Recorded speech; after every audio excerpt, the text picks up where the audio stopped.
Good afternoon to you. 406 now, News Talk 105.9 WMAL, where we're making sense of the news. Coming up, top of the next hour, Daniel Kish will be with us from the Institute for Energy Research. We'll talk about how the left, the greenies, well, they've been killing the whales. They don't care about those whale lives anymore.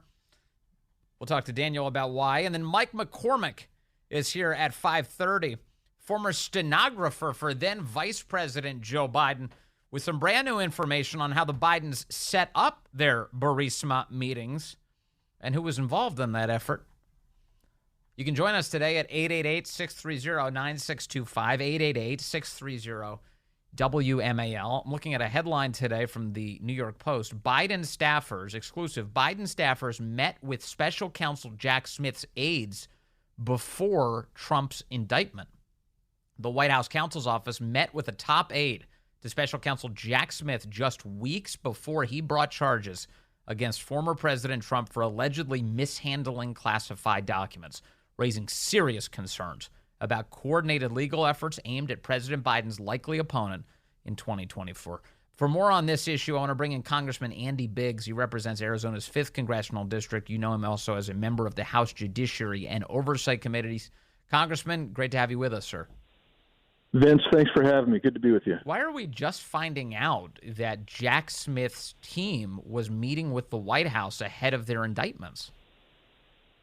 Well, it's something that we expected. We think this is all coordinated, and they're dripping it out and trying to drag this thing out to distract from President Biden's problems. But we're just finding out because there's just so much to find out, and they're withholding information. It's been we're trying to pull teeth to get this information out. They've put up roadblocks. They put up speed sticks on all kinds of information that we've been trying to get. And don't forget, that's consistent with them actually denying the existence of certain documentary evidence, and then when a whistleblower comes out or a leaker comes out or we actually have the document, then they have to fess up. That's kind of what this is. It's like, well, oh no, we're not coordinating. This is not a coordinated effort, but it is. All of this, whether it's Bragg in New York or Willis down in Georgia, they're all talking to each other. Guarantee you. Because it's a political event. This is a politically motivated prosecution. That's why they're all talking to each other. And the events in question are all alleged to have taken mostly in the year 2020 or in early 2021. And somehow we're ending up with a bunch of trials that are scheduled for the middle of 2024. How does that happen? I mean, today you get an announcement from Judge Tanya Chutkin that the trial for Trump's efforts to allegedly overturn the 2020 election, that starts March 4th. That's the day before Super Tuesday. You've got a March 25th date for the Manhattan trial involving Alvin Bragg. You have a May 20th date that's set for the documents dispute trial in Florida, all in 2024. Not a coincidence, Congressman. No, it's not a coincidence. And they keep saying, hey, this has nothing to – we're not trying to interfere with the election. We're not trying to put a spin or political biased prosecution right there in the heart of the electoral season of 2024 with the front runner of the Republican Party. That's all. Let's call it what it is. It's just BS. This is being done deliberately to prolong and attack Donald Trump. And quite frankly, Vince, I think the vast majority of American people who I still believe are center-right, they look at this and they say, how did this happen where our government became so weaponized? And they don't buy it. And it's going to backfire, I think, against them. I hope it does. Yeah, I really do. I mean, an example of that is the decision by Fani Willis down in Georgia to take a mugshot of the 45th president of the United States. First of all, the mugshot is typically so that you can establish somebody's identity in case they run. There's no need for a mugshot of one of, if not the most photographed living human being, but whatever. They did a mugshot. They thought they'd embarrass him, and instead all they did was raise a ton of money for his campaign and legal defense. Yeah, well, not only that. People that weren't going to support him, now they're supporting him. They realize this is a railroad job, that this is all a politicized, weaponized prosecution. But, I mean, you're exactly right. The purpose of a mugshot is so you can put it out there if you need to try to track somebody down. This guy, President Trump, is the most famous person from the Antarctic to the North Pole. Everybody knows who he is. There's not a backward village in China that doesn't know who Donald Trump is. So it was done for, again, political embarrassment, and it always seems to backfire. Because you know why? They're so crazy left that they don't understand how most normal people think. Most normal people think, yeah, you don't need to do that. That's just too much. That's just being belittling, condescending, and you're gloating. You've got your indictment, and now you're going to rub it in his face. Shame on you. And that's what I think we saw. It was a big shame on you moment against Fani Willis. Let's talk more about Fani Willis. You have a new piece of legislation that you are introducing called the WILLIS ACT. How about that? Tell us about this. Well, we found out when Bragg, District Attorney Bragg in New York, brought his indictments that he had used federal grant money to investigate and go after Donald Trump. Well, that's not appropriate. And so that's what this bill does. It says we want everything back, all the federal dollars back, all the grants that you got, we want them back, because we're not going to allow you, since we know that you abuse your power and authority and you do it for political reasons, we're not going to let you keep that money. We want it back. That's the nub of that bill. I know that the Judiciary Committee under the chairmanship of Jim Jordan is also demanding answers from Fani Willis about her decision to go, in this obviously political prosecution, go after Trump. What could the House Judiciary Committee learn? What kind of questions are you asking? Well, same thing. We want to know about the money. We want to know about coordination. We want to know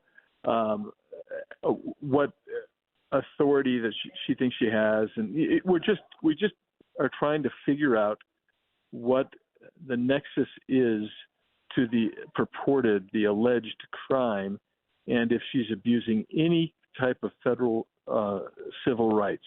And she most likely is, and since the 14th Amendment applies to the states, there's some rights there that she needs to be looking out to protect instead of abrogate. And so we're trying to find out those types of things.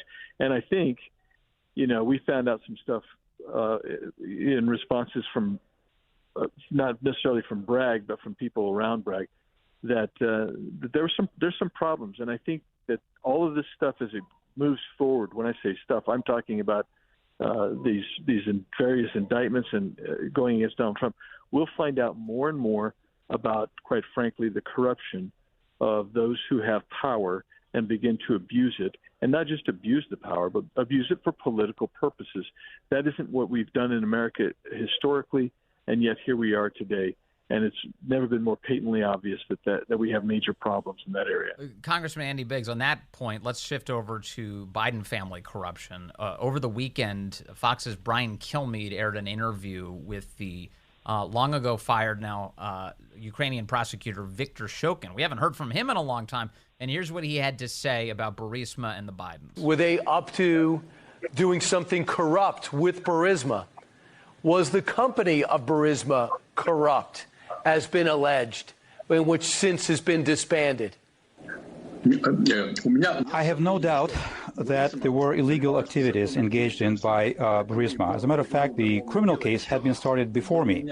It continued to expand, and Zlochevsky, who at the time held the post of minister and was the founder and CEO of Burisma, started bringing in people who could provide protection for him. Hunter Biden was among them. And the corruption network expanded as a result. So, yes, to answer your question, there's no doubt in my mind that Burisma was engaged in illegal activities. Congressman, what do you make of Viktor Shokin going public with these claims, and how much weight does it add to the urgency of your investigation? Well, I wish we could get Viktor Shokin to actually come in and testify before the Judiciary and the Oversight Committee. But what it does is it actually it undercuts the very defense that the Biden defenders are using. So, like Joe Biden says, well, we wanted him fired because we wanted them to clean up, and they wanted them to clean up that corrupt country of Ukraine. Well, Shokin was actually investigating Burisma, and he believes that there was bribery to Hunter Biden and Joe Biden. And also, he mentions protection. Well, that's exactly what Hunter Biden was peddling with Devon Archer to places like Burisma and other places around the world. So that's what was going on with Burisma. They needed protection because they wanted to expand in the U.S. They wanted to expand in the EU. So they also hired an official from the EU who could try to bury their Burisma's problems, just like they thought Hunter Biden would bury their problems. And sure enough, Obama said it well about Joe Biden. He said Joe Biden screws everything up. Well, Joe Biden actually can never keep his mouth closed. And in an interview, he actually said that he held Ukraine hostage to fire Shokin, $1 billion of U.S. taxpayer money. Now, as Shokin said in that interview, he said, that seems corrupt on its face. And I agree with him. That is corruption on its face. There was no authority for Joe Biden to do that. And he provided the protection. And in the FBI documents that we have, they're corroborated by Shokin's statement right there. Yes. Where the CEO of Burisma says, hey, look, I gave $5 million to Joe, $5 million to Hunter. And we had a quid pro quo. I hired them because I needed to be protected because we wanted to expand in the U.S. and we were being investigated and we couldn't expand. There was a Fox News report over the weekend as well that Hunter Biden's former business partner, Devon Archer, actually met with then Secretary of State John Kerry. Remember, Devon Archer was a Burisma board member. He met with John Kerry just weeks before Viktor Shokin was fired in 2016. So the intersections keep on becoming more and more public here.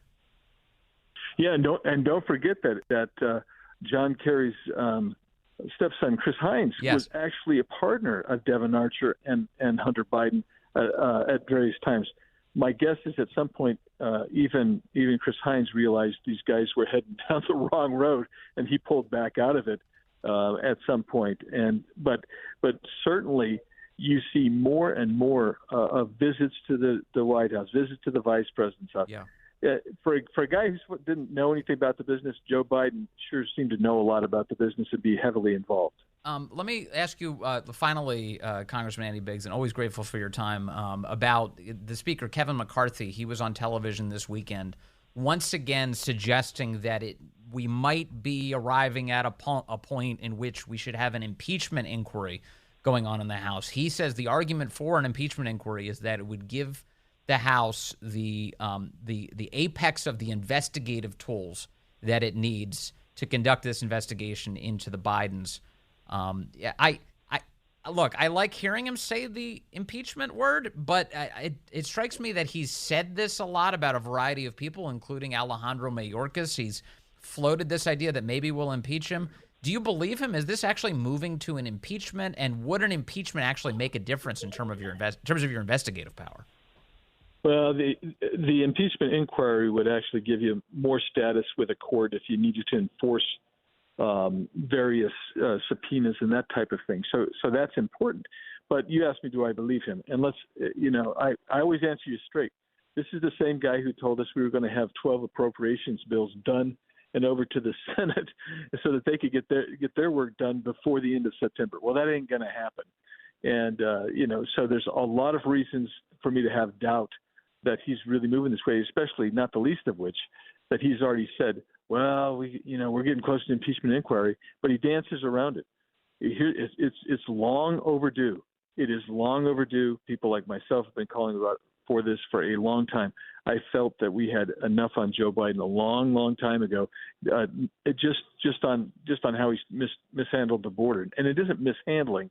He has deliberately obliterated our sovereign authority by killing our border. We don't have a border anymore. I can go down there. I'd love to take you down with me sometime, Vince, and just show you why we don't have a border. But the reality is, it is long overdue, and I continue to urge Speaker McCarthy to not dance around any longer. Let's go forward with this because it's what the American people need. It's what the American people expect. And by golly, it's long overdue. If we're gonna get a pendulum back to equilibrium where we have an honest government, then this has to be done, in my opinion. And if he doesn't do it, is it a lack of will or a lack of support in the Republican conference? It's probably a little of both. Probably, maybe a lot of lack of will. A lot of lack of will. I don't know. There's a lack of will there, but also I know that we have some of our members who are very skittish about it. Yeah. Congressman Andy Biggs, thanks for always shooting straight, as you mentioned, and we'll definitely want to take you up on that border visit at some point. All right. I know that our news has been covering it. It's been covered all over the place today. There's a lot of chaos around UNC Chapel Hill was on lockdown because of a situation they said with a shooter. They had put out a picture of a suspect as an Asian man that people were being told to steer clear of. I hadn't seen any reports of any injuries or death yet, and hopefully there isn't any. I don't know what the status is there. But we do know that an all clear has now been given, and that was about, let's say, 10 minutes or so ago. An all clear alert was sent out to students on campus. Additionally, the local news outlet there right nearby, WRAL, of course, based in Raleigh, they have posted some imagery to their news outlet showing an Asian man in handcuffs being led to a police cruiser by the cops, and so suggesting they've got the suspect, and and they gave, again, the all clear. They said you can resume normal activities on campus. So hopefully this ended without any injuries or anybody hurt. Maybe we'll get some more answers on this. But, shooting, national media attention like that scares everybody. They hope everything's okay. We'll see with this. Also, I've got some updates for you about that shooting that took place in Jacksonville, Florida over the weekend. The media has had a feeding frenzy on that, but looks like yet another identitarian, someone who thinks that race is essential to your life, and that's how you're supposed to judge other people, opening fire on people on that basis. Gross stuff. We've got the details ahead. This is Attorney James Collins. After nearly 3 years on the sidelines, we're bringing back our estate planning seminar. We'll talk about new things like how the Secure Act 2 affects your plan. We'll talk about important things like how to protect your money from estate and inheritance taxes, how to avoid probate, and how to keep your money in your family, and protect your beneficiaries from lawsuits, bankruptcy, divorce, in-laws, maybe even protect your beneficiaries from themselves. After a 3-year hiatus, we're going to run out of space, so don't be left behind. Join us at the Frederick Clarion Inn on Tuesday, August 29th, or at the Old Town Embassy Suites in Alexandria, Thursday, August 31st, with sessions at 1:30 and 7 p.m. each day. We're waiving tuition for radio listeners, so register online at thecollinsfirm.com. That's thecollinsfirm.com. Or you can call 877-PLAN-NOW. That's 877-PLAN-NOW. And we look forward to seeing you soon. Good afternoon to you. It's now 4:36 here, News Talk 105.9 WMAL, where we're making sense of the news.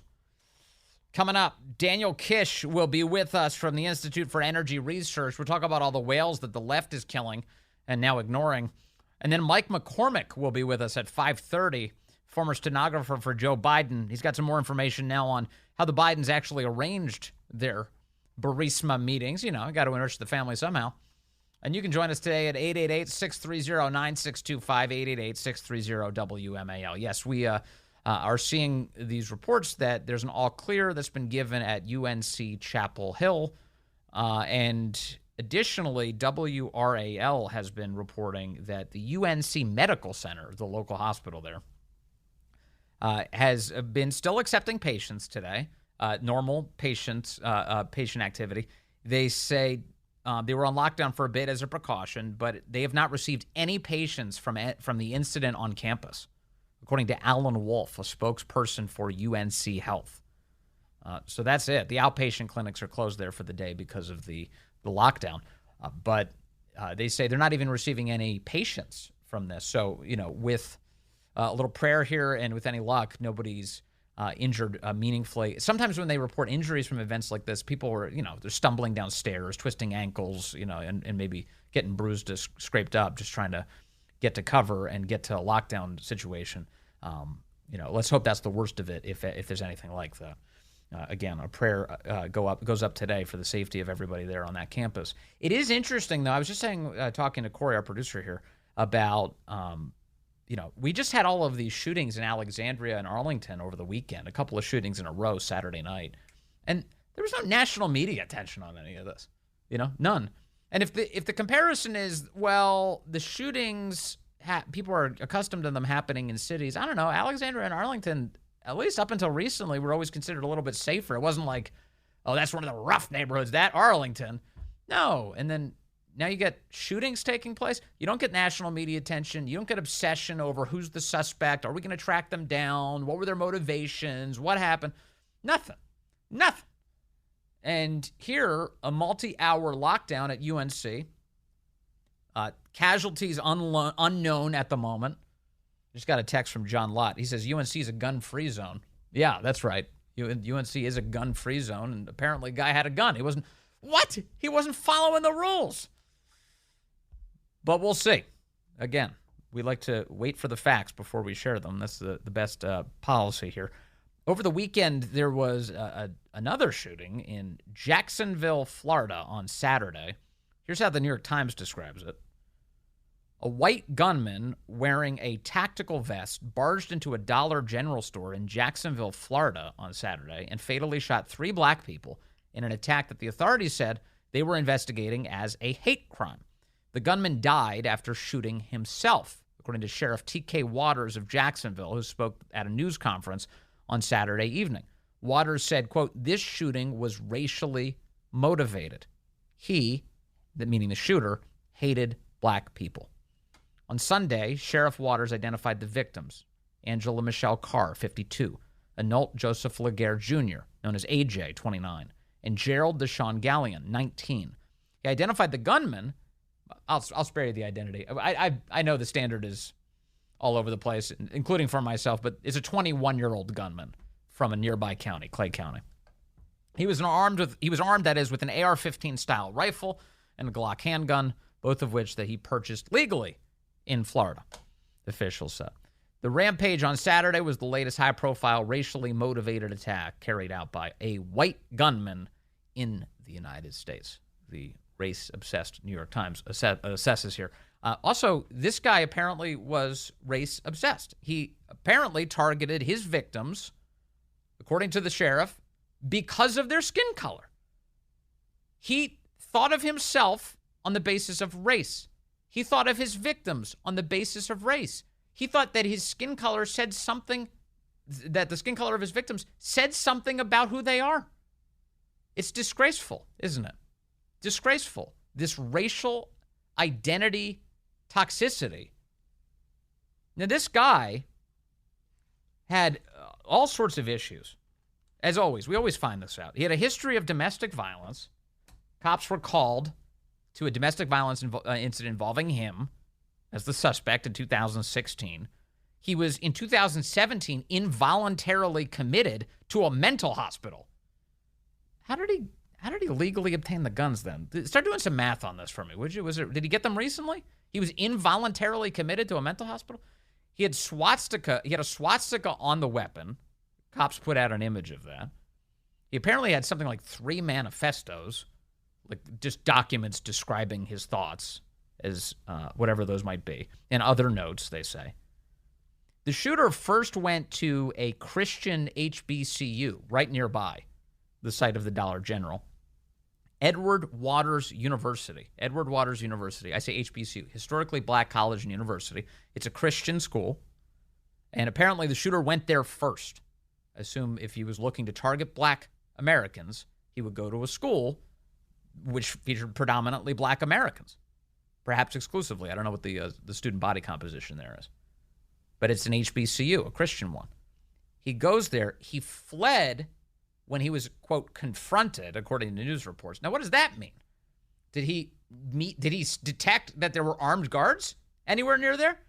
Did guns serve as a deterrent to a massacre on that campus? I'd like to know some answers to this question, please, because that seems very likely. He killed 2 men and a woman. When he arrived at the Dollar General, he gets out of his vehicle. He sees this poor woman sitting in her vehicle. She's parked in a handicap spot. The police release the video. He takes the gun, points it directly at her, opens fire, killing her there in the parking lot. Then he goes inside the Dollar General, swings to his right, and then opens fire on the other 2 men. killing them.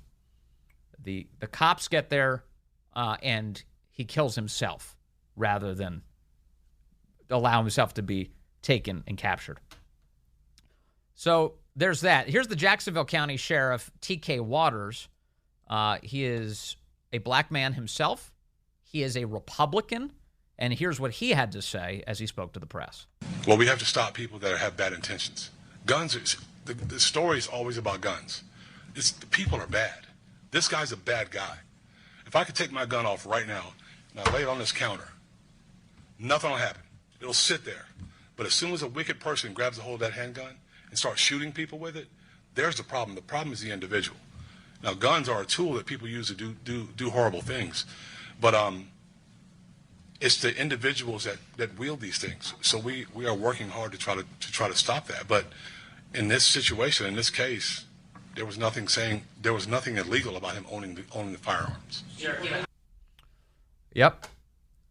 There was nothing illegal about him owning the firearms, he said, and he pointed to the obvious truth here that don't take away from this guy. Don't blame guns for what this evil person did.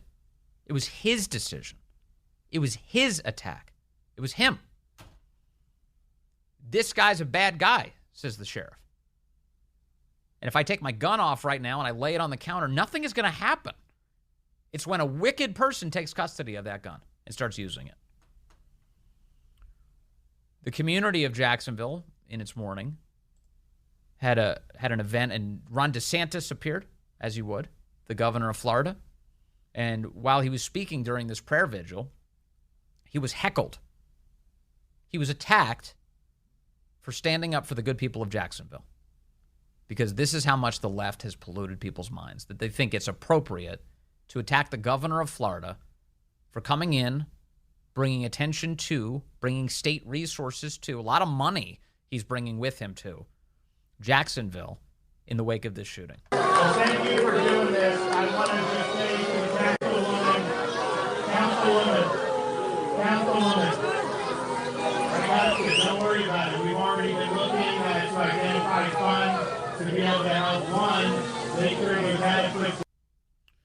So there you hear the booing and the heckling going on. A Democrat councilwoman by the name of Jacoby Pittman, to her credit, took the microphone at that point and scolded the people who were heckling him and asked them to quiet down so that he could have his words heard. Okay, listen, y'all. Let me tell you, we finna put parties aside, cause it ain't about parties today. A bullet don't know a party, so don't get me started. Okay, Jacoby is nice, but Ann is not.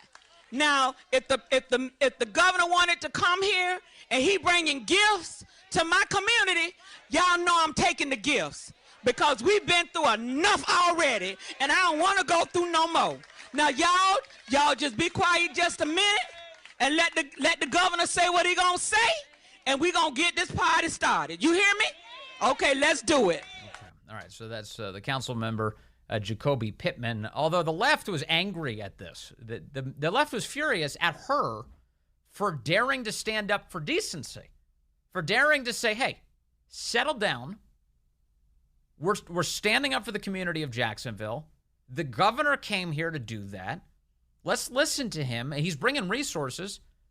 Let's take them, and let's see if we can fix some stuff. Jacoby Pittman said the right things, and then she was browbeaten into submission for daring to say that, for speaking up for decency. Here's what happened on CNN today. And so I just want to make myself clear. I wanted the audience to calm down, because I wanted him to sit down, and I wanted it to be the event that was for the residents and the community that had come together for unity. Sad.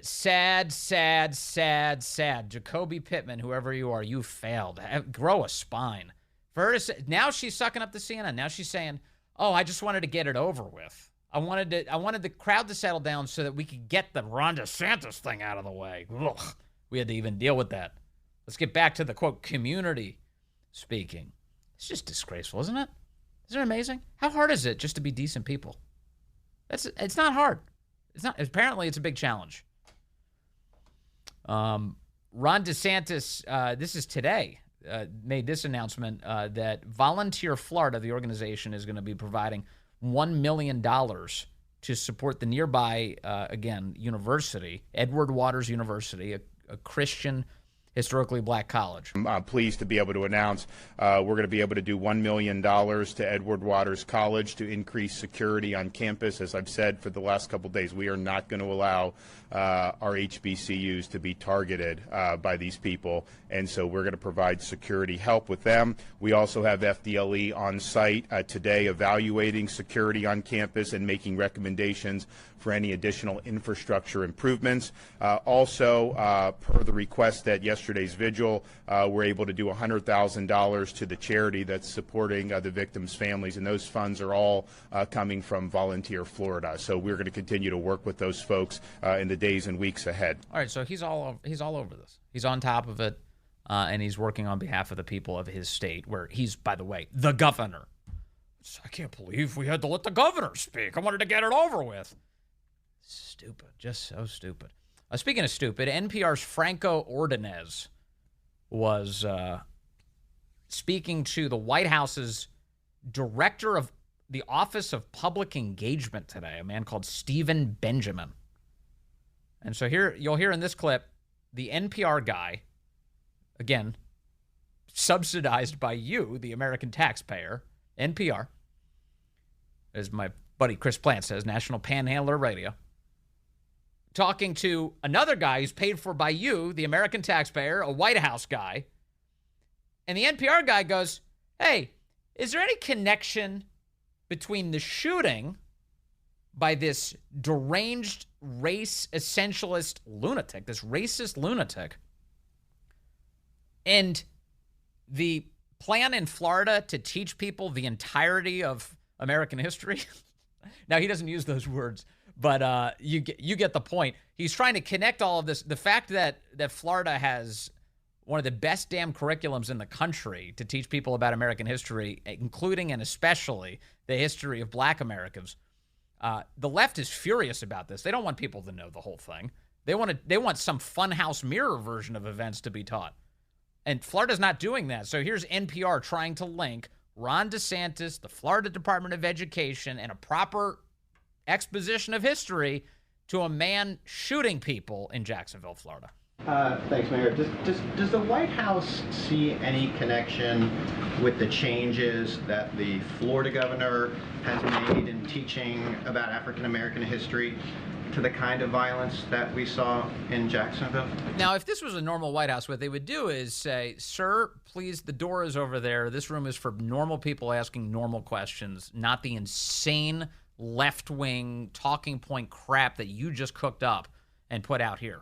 The president has been very clear, again, in the piece he penned this morning, and I think probably more so in action, his actions last month in working to establish the monuments to Emmett Till and maybe Till Mobley, of course, recognize. What is he talking about? What does a monument to Emmett Till have to do with Florida's educational standards and then absurdly linking them to a murderer in Jacksonville? Commemorating the sad event of his murder, but also recognizing the courage at the hands of Democrats. Emmett Till killed by Democrats. Of his mother in making sure that she helped light the fuse that set in action significant events of the civil rights movement. That action, establishing these monuments in Mississippi and in Illinois, was meant to make sure people understand that we cannot rewrite American history, that we have to tell the good with the bad, and that is edifying to the soul of this country in the present since day one. This is, of course, projection. That's exactly what Ron DeSantis in Florida are doing, and that's what the Democrats are trying to stop. You've heard him talk about his personal reaction to Charlottesville. Redeeming the soul of America is central to who Joe Biden is as a man. Garbage. And why he chose to run for president as a candidate. So I don't think it's a stretch to suggest that... He doesn't think it's a stretch. He's dignifying it. He's dignifying it. He said, yeah, you can go ahead and draw that connection. In fact, we're thrilled that you're doing it. So I don't think it's a stretch to suggest that trying to rewrite American history is not only wrong, but it also encourages our children and those among us not to lean in to the beautiful and also painful past of what our history looks like, and encouraging people to move forward together. Rejection. He thinks that it is bad for a country to distort its history. Those are the words he just used. He says it's bad. It leaves children with the wrong lesson. They take away the wrong lesson. That is what you're doing. What is this guy's name? Stephen Benjamin. He's got 2 first names. This is what you're doing. This is what you're doing to our country. You're distorting history. You're telling people that their race is the most important thing about them. It's disgraceful. And then he has the huevos to stand up there and be like, I can't believe people are distorting history. Okay, buddy. Got it. 4:53. Coming up, Daniel Kish on why all of the whales are dying and why it's the left's fault. And Mike McCormick tells us about Biden's crime arrangements. He's got new details for us.